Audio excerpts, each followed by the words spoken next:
Section है हम लोग जो पढ़ने जा रहे हैं वो ऑब्जर्विंग स्पेस और जिसमें जो है टेलीस्कोप के बारे में है ना। तो एक कॉमन क्वेश्चन जब भी ये टॉपिक आता है तो इससे पहले ज्योग्राफी भी आप लोग पढ़ें या फिर हर एक का जो एक्सपीरियंस है। और एक्सपीरियंस क्या है कि पहले हम लोग डिस्कस कर चुके हैं। और इंग्लिश में नॉर्मली आप लोग जो है जब ऐसे वगैरह लिखते हैं या कभी आपको जो है कंपोजिशन लिखने के लिए आता है कंपेयर करने के लिए, तो एक टॉपिक दिया जाता है उसके अंदर जो है सिटी लाइफ, विलेज लाइफ। कभी इंग्लिश में ऐसा कोई सवाल आया है या आपने मतलब कंपेयर किया है, किसी किताब के अंदर दिया है, ठीक है। या आप ये भी देखे होंगे कि ड्राइंग जब बनाते हैं तो उसके अंदर ड्राइंग बनाते वक्त भी आप लोग जब कंपेयर करते हैं विलेज लाइफ और सिटी लाइफ, है ना। ये कॉमन एक कॉमन ड्राइंग और बच्चों का मतलब ये फेवरेट टॉपिक होता है।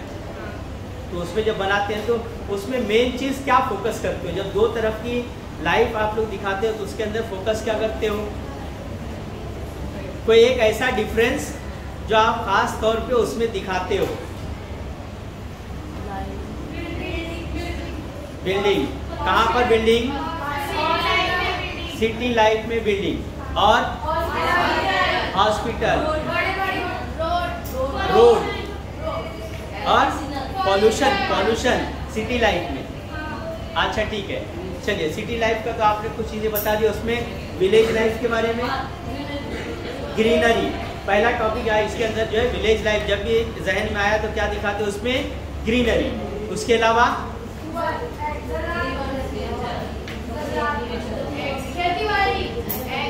ज़राअत, एग्रीकल्चर और खुला मैदान। सबसे जो मेन चीज है वो यहाँ पर अभी तक मिसिंग है कि कभी आप यहाँ पर आराम से सोते हो शहर में आसमान की तरफ मुंह करके? नहीं ना। हाँ, बहुत कम लोगों को नसीब होता है कि जो टेरिस के ऊपर मतलब आराम करते हैं या रात के वक्त सोते हैं। यस, कुछ बोलना है शातिया? तो एक कोई ऐसा डिफरेंस बताओ कि जो आप लोग यहाँ पर सिटी लाइफ में उसकी कमी महसूस करते हो।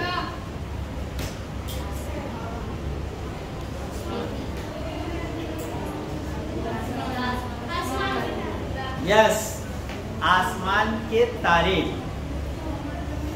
ये शहर की जिंदगी में यहाँ पे अगर देखेंगे, क्योंकि आसमान जो है देखने का मौका ही नहीं मिलता है, तो तारे कहाँ से देखोगे? वो तो चांद आप लोग देख लेते क्योंकि चांद वो है ना। अभी देखे होंगे जस्ट रिसेंटली रमजान का चांद, फिर देखोगे ईद का चांद, तो इसी बहाने आसमान का जो एक बार मुशाहिदा हो जाता है ना। लेकिन जब आप चांद देखते हो आसमान पर तो उसके साथ में और भी बहुत सारी चीजें दिखाई देती होंगी, स्टार, है ना। अब यही चीज जो आसमान पे देखे ना तो जो साइंटिस्ट हैं तो उनका एक तजस्सुस का सबब बने, यानी वो ऑब्जर्व करना चाहे कि मतलब आसमान में उनको और क्या चीजें दिखाई दे। लेकिन एक होता है कि किसी एपरेटस के जरिए देखना और एक होता है नेकेड आई के जरिए देखना। नेकेड आई का मतलब कि जैसे अभी मैं जो है ना अपनी आँख से देख रहा हूँ, ठीक, तो ये क्या है? मैं अपने नेकेड आई जो कुछ मुझे दिखाई दे रहा है। लेकिन एक ऐसा होता है कि हम लोग एपरेटस का यूज करते हैं। जैसे प्रैक्टिकल में देखे होंगे आप लोग, तो प्रैक्टिकल में माइक्रोस्कोप का यूज किया जाता है ना। माइक्रोस्कोप का यूज किए हैं, स्लाइड्स वगैरह उसके नीचे देखे हैं, ठीक है। कोई ऐसा प्रैक्टिकल जो माइक्रोस्कोप के जरिए आपने किया है या सेल्स जो देखे हैं? यानी कॉमन, क्योंकि मतलब एक बहुत ही अच्छा सेल देखने मिला आपको उसके अंदर न्यूक्लियस के साथ में। आते अपने टॉपिक की तरफ थोड़ा सा यहाँ पर, और फिर यहाँ पर जो आसमान के अंदर कौन सी चीजें हैं, क्या देखना है उसके अंदर, उसके लिए नेकेड आई से देखना जब पॉसिबल नहीं हुआ तो थोड़ा सा जो पहले मैं डिस्कस किया था तो उस टॉपिक को थोड़ा सा मैं यहाँ पे स्किप कर रहा हूँ, क्योंकि हम लोग यहाँ पर जो है पहुँचे थे डिस्कस करते और इसके बारे में मैंने ये डिस्कस किया था। और कुछ इसके अंदर ये बताया था कि ये लेंस है, ये भी लेंस है, ठीक है। लेकिन दोनों लेंस दोनों में डिफरेंस है। क्या डिफरेंस दिखाई दे रहा है? यस, जोर से। छोटा बड़ा है। तो ये देखेंगे तो एक यहाँ पर एक छोटा है और यहाँ पर एक बड़ा लेंस है। जो छोटा लेंस है उसको क्या कहेंगे? आईपीस। जो बड़ा लेंस है वो क्या चीज? ठीक है, ऑब्जेक्टिव लेंस। अब ये क्या होता है कि आईपीस यानी जहां से हम देख रहे हैं, और ऑब्जेक्टिव लेंस इसके अंदर क्या होता है कि जहां से सोर्स ऑफ लाइट यानी जिस चीज को हम देखने की कोशिश कर रहे हैं, तो उस चीज से जो लाइट्स आ रही हो कहां पर? ऑब्जेक्टिव लेंस की तरफ। अब यहाँ पर एक मसला ये है कि जब ये लेंस छोटा होगा, उसके ऊपर लाइट जो है कम पड़ रही है किसी ऑब्जेक्ट से आने वाली, तो हमको वो चीज़ें जो है कम दिखाई देंगी, छोटी दिखाई देंगी। अब अगर बड़ा देखना है तो उसके अंदर एक ये किया जाता है कि जो लेंस है, लेंस का जो साइज है वो इंक्रीज किया जाता है। लेंस का साइज आपने इंक्रीज कर दिया, तो जब साइज इंक्रीज हो गई तो उसके ऊपर जो रेज आ रही है, जो ऑब्जेक्ट आप देखना चाहते हैं उसकी तरफ से जो रेज आ रही है, तो उसके अंदर इस लेंस के जरिए वो इंटर करके, तो जब इस पे ज्यादा रेज, ज्यादा शुआएं, ठीक है, जब यहाँ पर आएंगी तो क्या होगा कि वो एक जगह कन्वर्ज होगी। बाद में जहाँ से हम देखेंगे आई पीस में, तो उस चीज का इमेज हम अच्छा, बड़ा, साफ देख सकेंगे। फिर ये सवाल पैदा होता है कि अगर आपको बड़ा इमेज देखना है, साफ देखना है, तो इसका साइज कितना बड़ा किया जाए? और सिर्फ साइज बड़ा करना इसमें बहादुरी नहीं है, क्योंकि अगर आपने लेंस का साइज बड़ा कर दिया तो उसमें और ये प्रॉब्लम आ जाएगा कि उसको आप हैंडल कैसे करें। क्योंकि जाहिर सी बात है, ये लेंस जब बड़ा होगा तो ये लेंस भी बड़ा होगा, और जब ये दोनों लेंस बड़ा होगा तो इसके अंदर जो टेलीस्कोप है उसकी जो साइज है वो भी बड़ी होगी, और जब साइज बड़ी होगी तो उसको हैंडल करने में प्रॉब्लम। तो ये कुछ ऐसे मसले आ गए कि जिसके ऊपर फिर से मतलब सोचना पड़ा, और इसके अंदर बाद में इम्प्रूवमेंट करने की जो जरूरत महसूस हुई, तो वो किस तरीके से, इसको आगे देखते हम लोग। अब यहाँ पर देखिए कि जो प्रॉब्लम्स हमने डिस्कस किया, तो उस प्रॉब्लम का थोड़ा सा सोल्यूशन हमको मिला, और वो सोल्यूशन क्या है यहाँ पर देखिए। To overcome the difficulty telescopes are made using concave mirrors. ये ध्यान, ये जो है ना, नाम याद रखना, कनकेव मिरर्स, ठीक।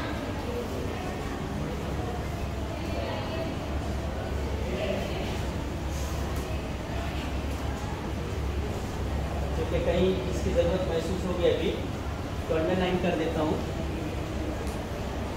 कनकेव मिरर, कनकेव लेंस के बारे में सुने है ना, और एक कन्वेक्स लेंस, इसके बारे में पढ़े आप लोग। लेकिन यहाँ पर जो है ये कनकेव मिरर्स, ठीक। अब इसका काम क्या है देखिए। To overcome the difficulty, telescopes are made using concave mirror. As light rays get reflected by mirror in these telescopes, they are called reflecting telescopes. अब ये रिफ्लेक्ट करना, रिफ्लेक्टिंग का मतलब क्या है?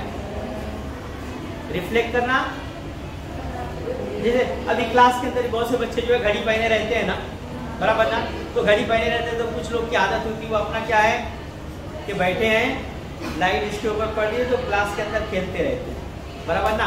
कभी जो उसका लाइट रिफ्लेक्ट होकर वो कोने में पड़े, कभी वो कोने में, कभी इस दोस्त को परेशान करे, कभी उस सहेली को परेशान कर रहे। लेकिन एक चीज़ है कि रिफ्लेक्ट कैसे हो रहा है वो आपको मालूम पड़ेगा कि लाइट वहाँ पे है तो उसको रिफ्लेक्ट करके कहाँ भेज रहे हो। तो यहाँ पे देखेंगे तो सेम चीज़ है। हाँ, ये जो कनकेव मिरर, इसको रिफ्लेक्टिंग टेलीस्कोप, इसके अंदर जो यूज़ कर सकते हैं, और इससे क्या होगा, in order to get a bright image of source, large mirrors are necessary.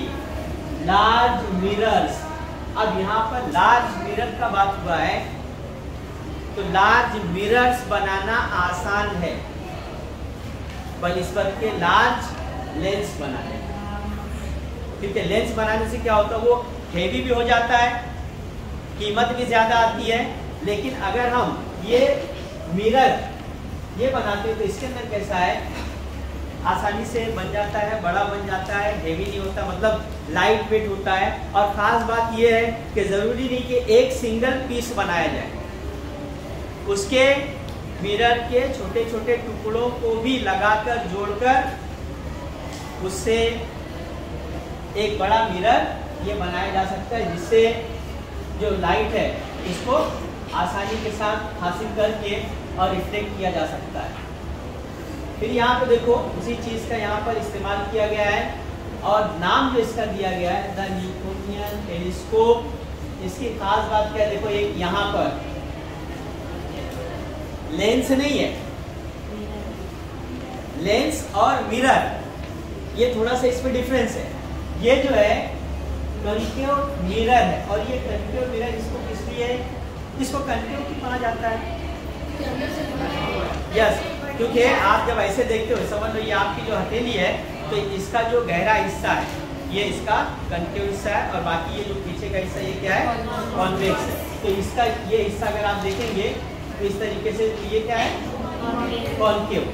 Concave mirror. अब यहाँ से सोर्स ऑफ लाइट देखिए यहाँ पर हो क्या रहा है कि जो सोर्स ऑफ लाइट है मिरर पे आई, मिरर से फिर रिफ्लेक्ट हुई, यहाँ पे देखिए यहाँ पे आई, यहाँ से आके रिफ्लेक्ट हुई इधर, यहाँ से भी रिफ्लेक्ट हुई। लेकिन इसको जो इसका फोकल पॉइंट है वहां तक इसको जाने से पहले, यानी जहां पे ये दोनों लाइट आके मिलेगी उस पॉइंट से पहले यहाँ पर एक प्लेन मिरर रखा गया है और ये लाइट वेव जो है ना ये रिफ्लेक्ट होके फिर ये प्लेन मिरर से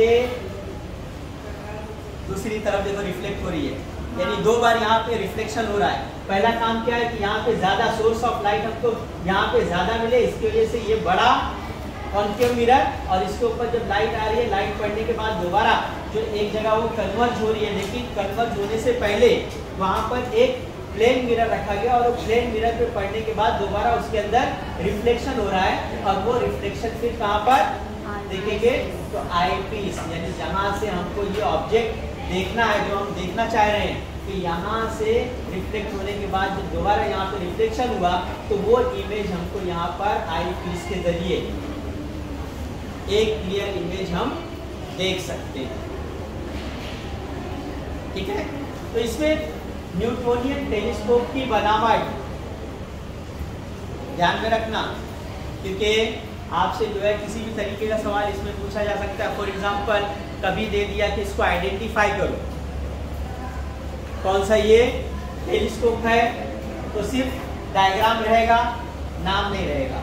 आपको आइडेंटिफाई करना है कि कौन सा ये टेलीस्कोप है। उसके बाद ये भी इसके ऊपर जो क्वेश्चन पूछा जा सकता है कि इसके जो पार्ट्स हैं, ये पार्ट्स को यहाँ पर इरेज कर दिया जाएगा, ब्लैंक कर दिया जाएगा। उसकी जगह पे आपको क्या मिलेगा, एक बॉक्स, जैसे एक्टिविटी करते हो ना, तो इसके अंदर एक बॉक्स मिलेगा और बॉक्स के अंदर ये चीज जो है इसके अंदर नहीं होगी। तो आपको सिर्फ ये लिखना पड़ेगा यहाँ पर क्या है, ये अगर यहाँ पर अगर बॉक्स बना हुआ है, आई पीस नहीं लिखा है, तो वहाँ पे लिखना पड़ेगा कि है क्या, आइडेंटिफाई करना पड़ेगा, या पार्ट्स के नाम लिखना है। तो चाहे ये डायग्राम आइडेंटिफाई करने के लिए आए, चाहे उसके पार्ट्स के नाम लिखने के लिए, या पूरा डायग्राम बनाने के लिए, किसी भी सूरत में सवाल पूछा जा सकता है। तो आपको उसकी तैयारी करके रखना है। ठीक, उसके बाद नाम यहाँ पे देखिए, रिफ्लेक्टिंग टेलीस्कोप है ना। रिफ्लेक्टिंग टेलीस्कोप नाम क्यों दिया गया है, क्योंकि यहाँ पे रिफ्लेक्शन लाइट जो है इसके अंदर रिफ्लेक्ट हो रही है। ठीक, आगे बढ़ते हैं थोड़ा सा। दूसरा टेलीस्कोप,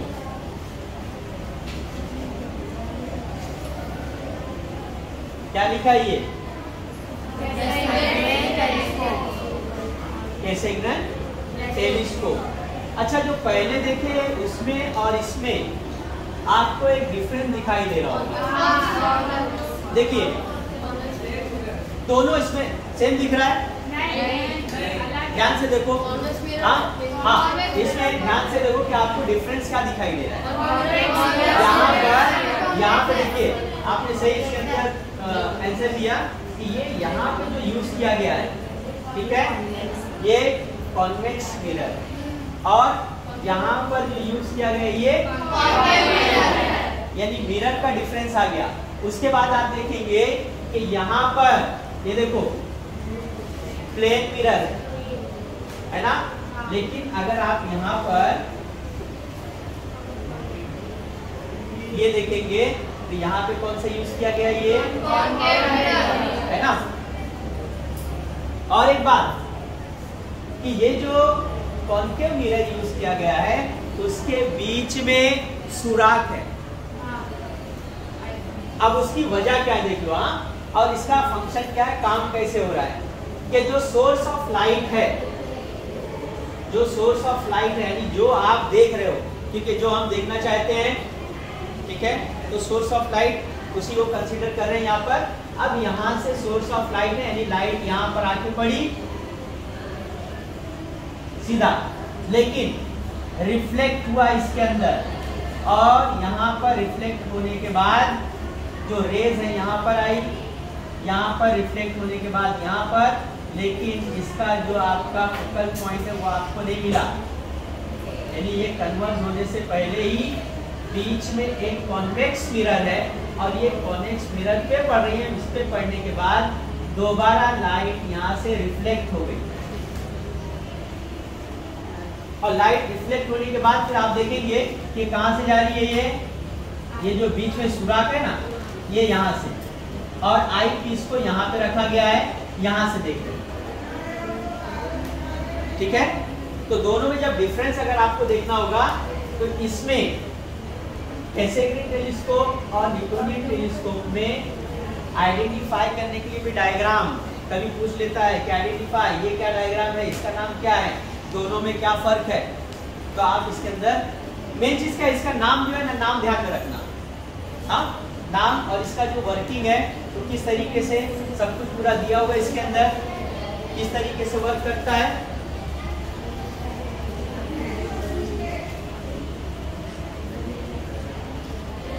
अब यहाँ पे देखिए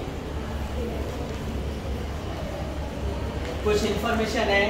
in India we have several telescopes with concave mirrors of 2 meter diameter that have been in use for many years. The biggest optical telescope in India having a mirror of 3.6 meter diameter is situated in Aryabhat Research Institute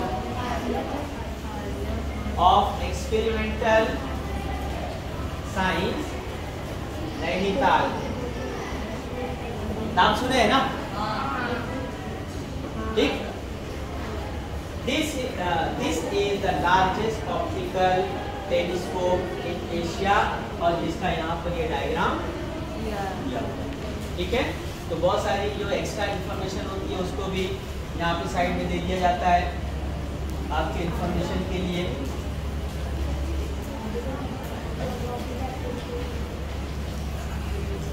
ये देखिए यहाँ पर radio telescope, radio क्या समझ में आता है? हाँ, रेडिएशन। अच्छा, दो एक और जवाब मिला, गाना सुनना। लेकिन ये गाना सुनना ठीक है, यहाँ पे जो रेडियो हम पढ़ने जा रहे हैं तो रेडिएशन, एक बच्चे ने कहा कि रेडिएशन, देखते हैं यहाँ पे देखो, many heavenly objects emit radio waves. Radio waves, waves का मतलब जो लहरें आप पढ़ते हैं ना, आवाज की लहरें, ठीक है। तो यहाँ पर ये वो साउंड वेव्स है, ये radio waves. In addition to visible radiation we can not see this radiation with our eyes, hence a special type of telescope is used to receive these rays. It is called a radio telescope, यानी इसको हम अपनी आंखों से नहीं देख सकते। Radio wave जो है तो इसके लिए एक अलग तरह का टेलीस्कोप, इसको कहते हैं radio telescope. It is made up from one or more dishes of a particular parabolic shape. Parabolic shape आप लोग देखते होंगे डिश है ना, वो समझ लो एक छोटा सा जो एग्जांपल है यहाँ भी आप लोग, और ये जो डिश है देखिए यहाँ पर ये देख रहे हैं ना आप, इसका शेप कैसा होता है ना, क्योंकि तकरीबन हर बच्चे ने डिश तो देखा है, क्योंकि अभी केबल का जमाना जो पहले वायर से आता था वो अभी गया, अभी डिश लगाए रहते हैं तो डिश से कनेक्शन अपने टीवी के अंदर, तो हर कोई ये डिश तो देखा है, लेकिन ये डिश अलग है। और यहाँ पर क्या काम है इसका, कितना है, क्या नाम है, देखो a large radio telescope called the Giant Meter-Wave Radio Telescope GMRT has been erected at, ये बहुत इंपॉर्टेंट है, जरा देखो इसके अंदर इसकी खासियत क्या है।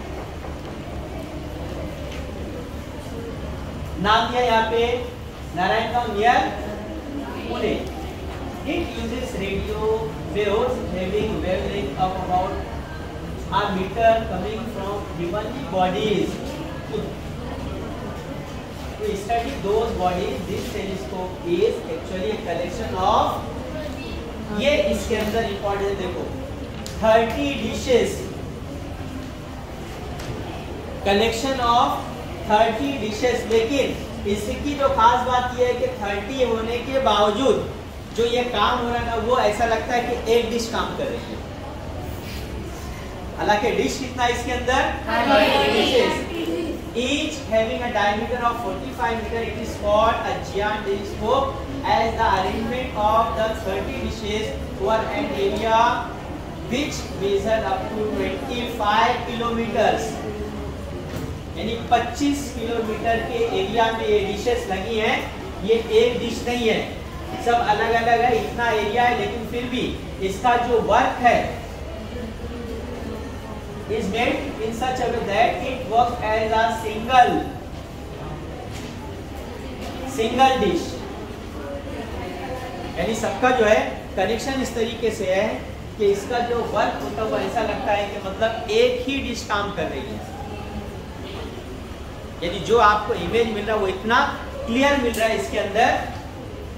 और किस तरीके से काम कर रहा है देखो इधर, ठीक है, रेडियो वेव्स सेम आपका जो हम केबल डिश की बात कर रहे हैं ना, सेम देखेंगे यहाँ पे वही फंक्शन है, डायग्राम भी आपको वैसे ही दिखाई दे रहा है कि यहाँ पर रेडियो वेव्स आए, यहाँ पर फिर रिफ्लेक्ट हुआ, रिसीवर यहाँ पर रिसीवर ये रिसीव किया, रिसीव करने के बाद एम्पलीफायर और कंप्यूटर के अंदर उसका जो इमेज आप देखते हैं वो इमेज आपको दिखाई देगा। कुछ चीजें ऐसी कि इमेज कैसे दिखाई देगा, क्या है, तो सिंपल सी बात है, आप टीवी के ऊपर देखते हो ना, जब ये मैच अगर चल रहा है, मैच कहीं पे हो रहा है, क्रिकेट मैच, वो आप तो देख ही रहे हो ना, वो क्या है, एक तरह से सब आप इमेज ही उसके अंदर देख रहे हो, हाँ, लेकिन वेव्स हमको दिखाई नहीं दे रही, लेकिन इमेज पूरा दिखाई दे रहा है, पूरा वीडियो चल रहा है, पूरा मैच देख रहे हैं हम लोग।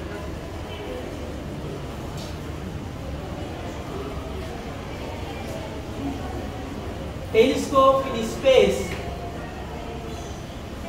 यानी एक चीज आप थोड़ा सा तरक्की करें तो दूसरा मसला आपके सामने आ गया।